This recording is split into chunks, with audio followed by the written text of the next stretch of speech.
Marine reacts to SCP-001 when day breaks, Unlondon, featuring Lumi and Dr. Sumerian by SCP Illustrated. As always, I'm going to be leaving a link to the original video and channel down in the description below, so go ahead and make sure that you check them out.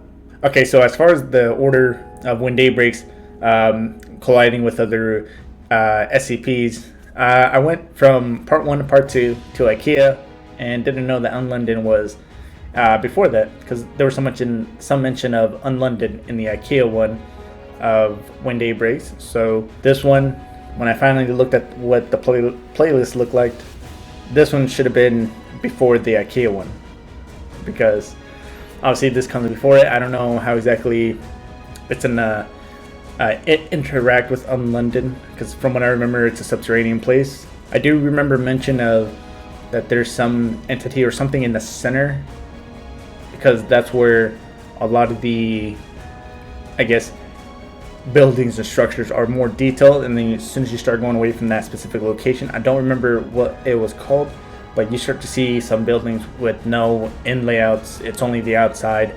So that's from what I do remember. So I'm excited to see how exactly when day breaks is going to take as far as their role in this SCP. But before we get to the actual video, don't forget to like, subscribe. It really does help me out a lot. Hit that notification bell right there, and you get notified every time I do upload. Sometimes I'll upload twice a day, typically working on them in the mornings and releasing them in the late afternoon to late evening. That way when you all get off work, you can enjoy these videos at your leisure. So without further ado, let's go ahead and see what SCP-001 when day breaks Unlondon is all about. FYI, I have not seen this one, but I don't think that should play too much of a big aspect. Good day everyone, and welcome back to SCP Illustrated, entry log 93. Today is an exciting day. We are going to be revisiting an old SCP-001 entry, namely When Day Breaks. But this time, we're taking the story to Unlondon in an original custom story written for me by Dr. Sumerian. He did an outstanding job with this story, so please go and check out his channel for loads more SCP content, including tips on how to write better, SCP discussions and read-throughs of his own entries. Now, this is an Apollyon class SCP, and this video does contain strong language, violence, sustained threat, and some sad, sort of emotional scenes. But without any further ado, let's get into this.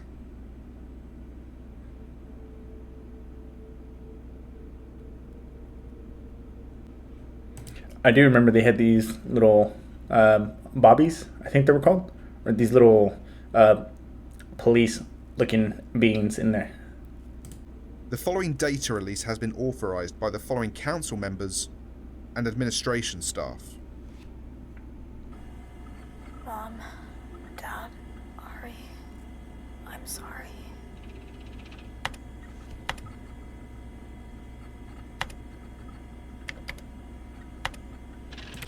Wait, was that the one from part 2 or part 1? That sounded like the exact same voice of that one girl that was stuck in there, and she was pretty much the only one left.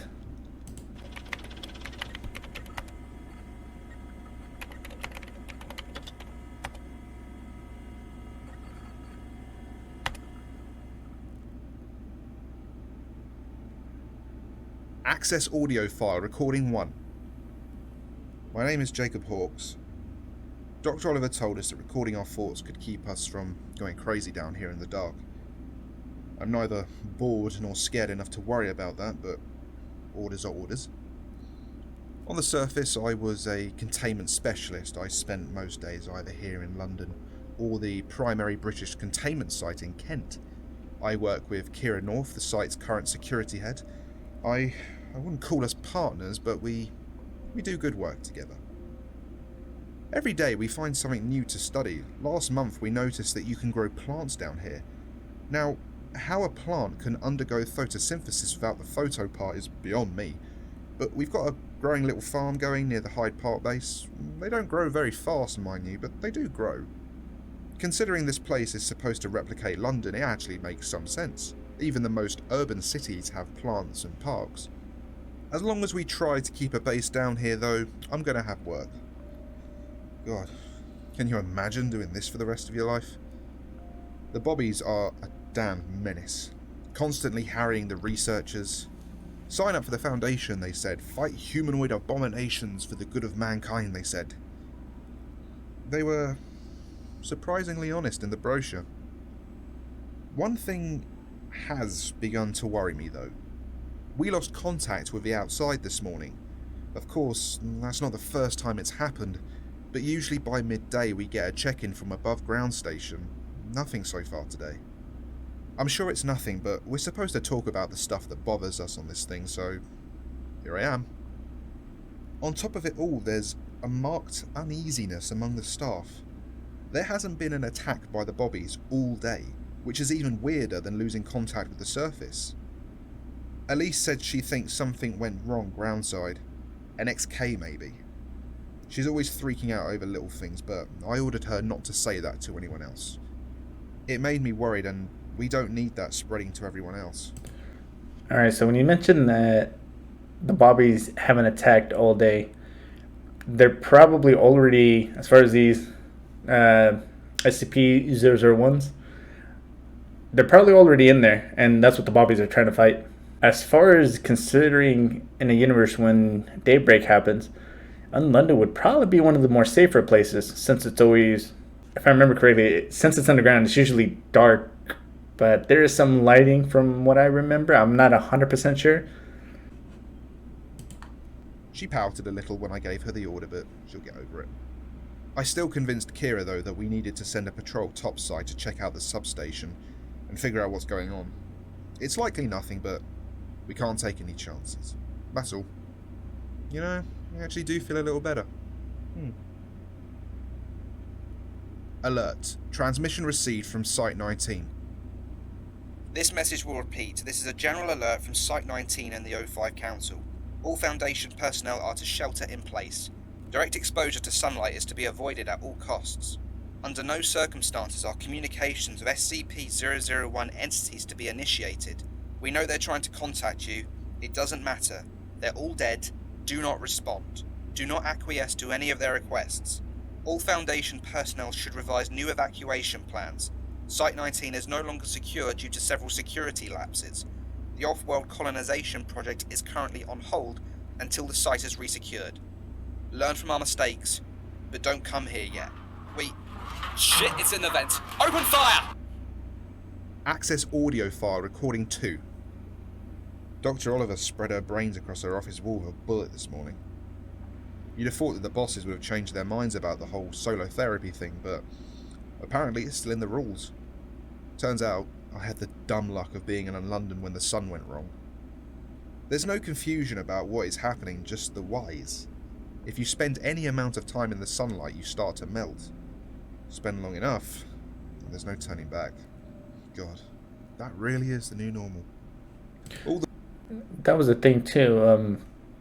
I don't think I heard that. As soon as you start melting, because I think it was within seconds, but he said right now that as soon as you start melting and you stay out there too long, then that's when you're pretty much screwed.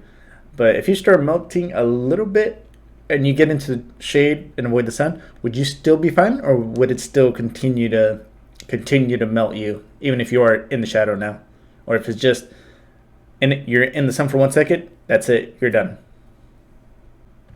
All the people on the radio say the same thing. Nothing's wrong. Come out and see the sun. James's wife came on the radio today and begged him to come up. We had to hold him back, but I don't think it matters anymore. I watched half my team go out last night and melt in the moonlight. This morning they came back and asked us to let them in. I wouldn't be surprised if James ate a bullet before the date. Wait, they melt in the moonlight? I thought it was only the sun, not the moon. I don't know. I mean, that just kind of threw me off. Because I thought it had to be direct sun. Especially in the IKEA one that I saw. We saw Jamal in that one actually get taken out, but it was nighttime, so he didn't change. And we saw that there was an MTF group that ended up showing up. Now, I haven't heard anything about the moonlight, not from what I can remember, but I'm assuming if it's like a full moon, like it still would have the same effect, but I'm not 100% sure. Like, it might have to be a moonless night to be able to travel, or at least covering up your whole self, so you're technically in the shade if you do cover like yourself with sweaters, bandages, etc. The welcome message. I gotta go. Something's coming down the stairs. My fellow citizens, if you're hearing this, then the world as we knew it has finished. The sun has broken, the ground heaves with the tramp of terrible feet, and all the horror and madness have broken free to exact their vengeance on the world of men. Those who sought to contain it are killed or scattered. We soon learn that to attempt to fight these creatures is almost invariably to face one's death. Billions have been transformed into monstrous abominations, and there was nothing we could do to stop them. Evil has raised its bloody flag upon all nations of the world and crowed its unholy victory to the broken sun. Yes, this is the end. But there is a new hope. Welcome to Unlondon, a city of the survivors, a city of the free. Together, fellow citizen, we will wait and prepare for the new beginning, the grand new world that is soon to come. Let the world above burn, we will endure. Let the monsters have their world, we will prepare. And let the ground tremble with a new Armageddon as evil consumes itself. For I tell you, citizen, upon the day of the ruination of man, their insatiable appetites will turn them against one another in their endless lust for death. We will wait. And I tell you, citizen, that there... Yeah, I mean, honestly, like I was saying, it'd be a really great place to be at. And not to mention that, obviously, kind of like how they had in that picture, they had a firing line or defense, however you want to call it. And essentially, when we would do one in the Marine Corps, we would dig a hole, have some sandbags, have some sectors of fire, which is basically saying that we're going to shoot only in this degree of fire. And we're going to have them overlapping, so there's no way anything could sneak past us. And you would just rotate with the guy in your hole, like one guy being up, one guy being down. And yeah, I mean, honestly, so long as you have a line, because I remember there only being like one entrance. So long as you have a line and you got multiple lines or multiple defenses, you should be fine for the most part, especially if you use fire, like how it shows in the picture. I do remember them being weak to that. There will be a new dawn, and you will emerge from Unlondon, blinking in the light of an uncorrupted sun, as our children play and laugh in the bones of horrors long dead. And we will walk, hand in hand to the sea, our faces skywards as that rising sun ushers in the new age of man. And you will gather, citizen, at my feet, as I summon Unlondon from its rest, and it shall burst, phoenix-like from the ashes of the old. And on that day, citizen, there shall be a new order, as we raise our flag over the entire world. I welcome you to Unlondon, the last city, and the first. Access audio file recording 3. James, it's Amelia. I'm not sick anymore. I was at the doctor's office when the light changed us all. Now there's no sickness. I don't know if you can hear me, but you should come upstairs. It's so beautiful here. There's no more hunger, no more war, no more suffering. We all are linked together in harmony, in peace. Your mother is here. Your father too. All of us are waiting for you, James. Remember when you proposed? A sunset beach in Botany Bay. The whole world was on pause while you got down on one knee and told me you loved me. You told me you didn't want to live without me, James. Were you lying? James, we miss you so much. The doctor said it was going to be a little boy. Come back to us, James. It's so beautiful here. Access audio file recording 4. Well, shut up then. Because if we don't record something, no one's going to know what the fuck happened. Look, I'm doing this. Keep an eye out and don't let them see you. We lost. Hard. After the attack on the entryway, we fell back to the Hyde Park tent city. It was a beautiful little community of the stuffiest men and women you'd ever met. Supplies would have lasted us a year or two at least, and by then we'd hoped to scrounge some sunlights from above ground for the carrot and potato seeds. Before things went tits up, for a second time anyway. We all got about 4 hours of sleep before we woke up screaming, all of us. I remember dreaming about this giant eye looking at me across an endless horizon. It was angry, disappointed. It was so hot. I was trying to breathe and it burned my lungs. Suddenly my clothes caught on fire. I didn't die or even pass out. My skin started to bubble and melt, and the eye looked satisfied. And that's when I noticed the thing had eyebrows. How I missed that before, I don't know, but then it was a face, and then a hand came at me from across the horizon, and a flock of pigeons came from behind me and let out this terrible scream. They attacked the hand, pecking at it until it was nothing but bone, but it still kept coming. It scooped up the puddle that was me and brought me to its mouth, and then I woke up.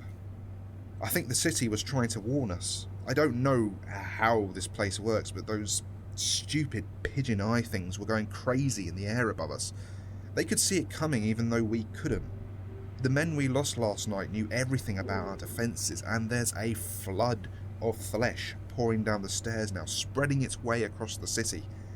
I don't know how many people made it out of Hyde Park, but it wasn't many.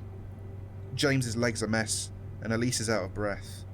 The only one keeping things together is Kira, and she kind of wants to leave the other two behind. I told her we needed to record another message, and she gave me a look like I was going crazy. Maybe I am. But I'm not leaving Elise behind, and if we kept running, those things would have gotten her. I don't know what we can do for James, but we're trying. The bleeding stopped at least. When the attack came, our perimeter defences didn't trigger, but thankfully we were already awake. We opened fire, but I'm not sure what we thought was going to be accomplished by shooting a giant wave of flesh. It rolled over everything and everyone who didn't run. Kira thinks if we could burn it, we could do some damage, but where the fuck are we going to get fuel down here? The only positive to all of this is that the Bobbies were fighting on our side. Fat lot of good they did. Yeah, I was thinking that too. I was thinking that, well, technically they wouldn't know that fire could be effective against them, but again, how they make fire. I mean, unless you did the little method with the 2 sticks, but obviously you could understand how that would go, considering the type of environment that they're at. Damn, so it's probably not going to have a happy ending, just because a lot of the ones I've seen don't. But the one with Jamal and IKEA, it wasn't necessarily... It seemed like it was going to be a bad ending, but it seemed like the MTF guys showed up at the end. Although I don't know exactly what's going to happen with them, but this one's probably going down the same road of like, it's not going to end very well. I thought we were dead, but the speaker crackled to life, and that same damn voice as always told us we could find refuge in Parliament. So we're going there now. Shit. Get James, we've got to move. I hope this isn't the end of our story. Access audio file recording 5. This city was meant to be a shining beacon in the dark against the fall of the world of men. You mock it. You destroy all that lives and turn it into more of yourself. I give you this one warning. Go back to your corrupted son. There is nothing to be found here but darkness, and your light has no power here. Burn, and answer for your crimes, abominations. I cast you into perdition's flame.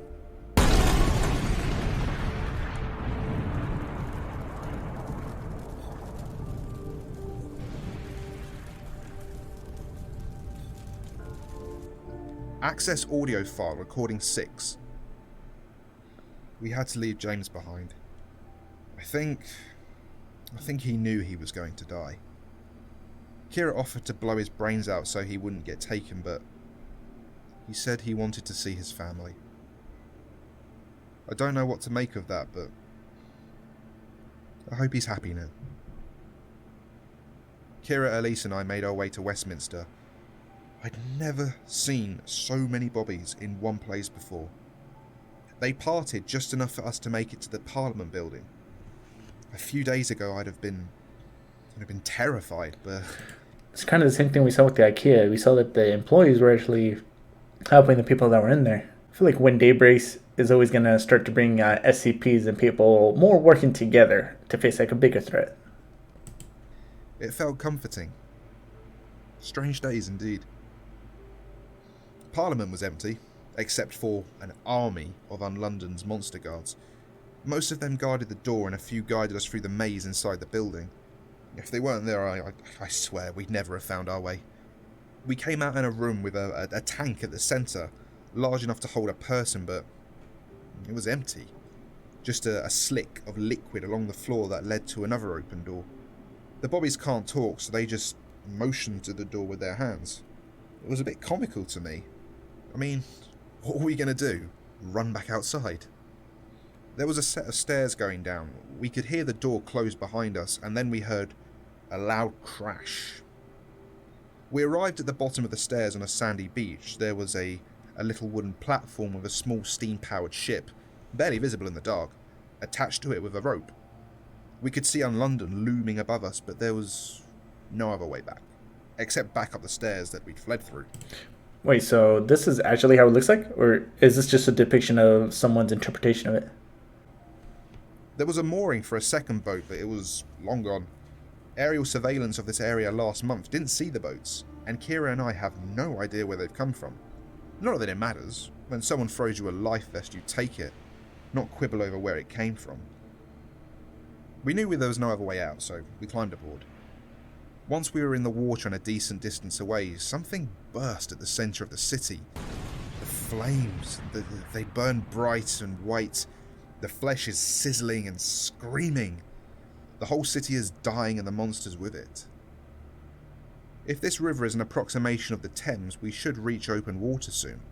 I honestly think the ship knows where it's going somehow. We barely have to steer at all.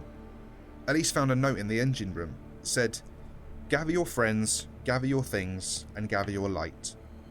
The path to Undublin is dark but ends, and if you can make it, I'll save you a pint." I'm looking forward to taking them up on that. Wait, so Dublin is in this? What?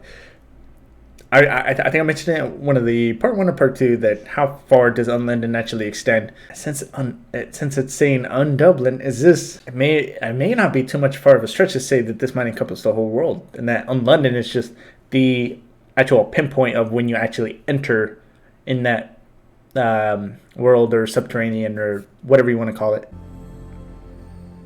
All right, so I'm pretty sure. All right, let's go ahead and talk about that for a minute. So I'm pretty sure some of that recording beforehand, like closer to the beginning, was from the parts 1 and part 2. Dr. Logan, I believe. And I get the feeling like she just probably didn't make it. And it was also interesting to see that fruits and vegetables can actually be grown down there.